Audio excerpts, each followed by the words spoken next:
বান্দরবান এমন একটি জায়গা যেখানে লুকিয়ে রয়েছে বাংলাদেশের প্রায় অর্ধেক সৌন্দর্য। এই সৌন্দর্য দেখার জন্য বারবার ওই মন ছুটে যায় বান্দরবানের দিকে। পাহাড় পর্বত সবুজে ঘেরা এই বাংলাদেশ দেখতে কতই না সুন্দর। আজকে আমরা গিয়েছিলাম বান্দরবানের অন্যতম একটা সুন্দর জায়গা মেঘচূড়া হিল রিট্রিট।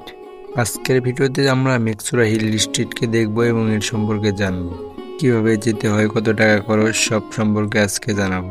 তো চলেন বেশি কথা না বলে আজকের ভিডিওটা শুরু করি। সর্বপ্রথম আপনারা ঢাকা থেকে যে কোনো একটা বাসে চলে আসবেন চকরিয়াতে আসার পর সেখান থেকে যে কোনো একটা চাঁদের গাড়ি নেবেন এবং সেখান থেকে চলে আসবেন আলীকদম আবাসিক। মেঘচূড়াতে যাওয়ার জন্য আপনারা দুটি রাস্তা পাবেন। একটি হচ্ছে যেটা দেখতে পাচ্ছেন, এটাতে আপনারা হেঁটে কিংবা বাইকে করে যেতে পারবেন, কিন্তু যদি আপনারা একটু ট্রেকিং করতে চান তাহলে চলে আসতে পারেন এই রাস্তায়। এটি হচ্ছে ওই রাস্তার অপোজিটে।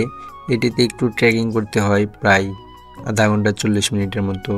আপনারা যখন মেঘচূড়া হিল রিট্রিটে যাবেন তখন তারা আপনাদের জন্য গাইড হিসেবে এই কুকুরগুলো পাঠিয়ে দেবে। এই কুকুরগুলো আপনাদের রাস্তা চিনিয়ে নিয়ে যাবে। দেখেন আমাদের কীরকমভাবে নিয়ে যাচ্ছে কুকুরটা রাস্তা চিনিয়ে। এই কুকুরগুলো আপনার সাথে একদম বন্ধুর মতো মিশবে।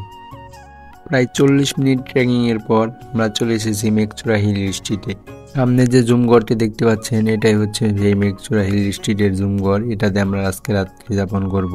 এখানে থাকার মতো অনেকগুলো জুমঘর এবং কটেজ রয়েছে। দেখতে পাচ্ছেন উপর থেকে জায়গাটা অনেক সুন্দর লাগছে। নিচে আমাদের বন্ধু বান্ধব ফুটবল খেলছে। বিকেলে এইরকম একটা পরিবেশে ফুটবল খেলার কিন্তু মজাই অন্যরকম। এখানে কাটানো প্রত্যেকটা সময় কিন্তু স্মৃতি হয়ে থাকবে। এখানে আপনারা 1200 টাকায় জুমঘর পেয়ে যাবেন এবং 1500 টাকায় কটেজ পেয়ে যাবেন। সাথে পাবেন 4 বেলা খাবার। সকালের খাবার হিসেবে পাবেন আপনারা খিচুড়ি, দুপুরে পাবেন হচ্ছে মুরগি ভাত সাথে ডাউল, এবং রাত্রে পেয়ে যাবেন বারবিকিউ। দেখেন বানানো হচ্ছে কীভাবে। তো এইভাবে ঘরোয়া পরিবেশে আপনাকে বারবিকিউ করে খাওয়াবে তারা। এখানে একটা অন্যরকম প্রকৃতির সাউন্ড শোনা যায়। তো সাউন্ডটা আপনারা শুনে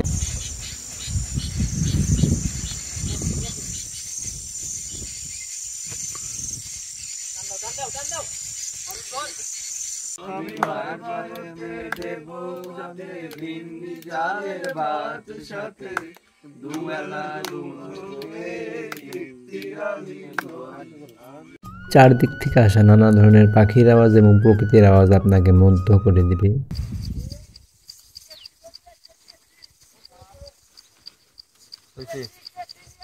পাহাড়ে থাকা কুকুরগুলো নিমেষে আপনার বন্ধু হয়ে যাবে।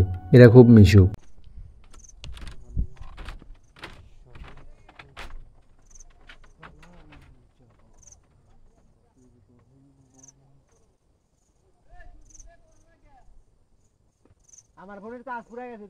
পাহাড়ের কোলে বসে দোল খেলা যেন এক অন্যরকম অনুভূতি। দোলনায় দুলতে দুলতে প্রকৃতিকে দেখা এই প্রায় স্বপ্নের মতো। কটেজ থেকে আপনারা একটা অন্যরকম প্রকৃতি দেখতে পারবেন। যদিও ভাগ্য ভালো থাকলে চারদিকে শুধু মেঘ থাকবে। আমাদের ভাগ্যটা খারাপ ছিল, তাই আমরা মেঘের দেখা পাই নাই। 2 দিন মেঘচূড়া হিল রিট্রিটে থাকার পর আমরা এখন চলে যাচ্ছি আলীকদম আবাসিক। সেখান থেকে আমরা একটা ঝর্ণা দেখতে গিয়েছিলাম। যদি এটার ভিডিও চান দিব। তো আজকের মতো এই পর্যন্তই। সবাই ভালো থাকবেন। আল্লাহ হাফেজ।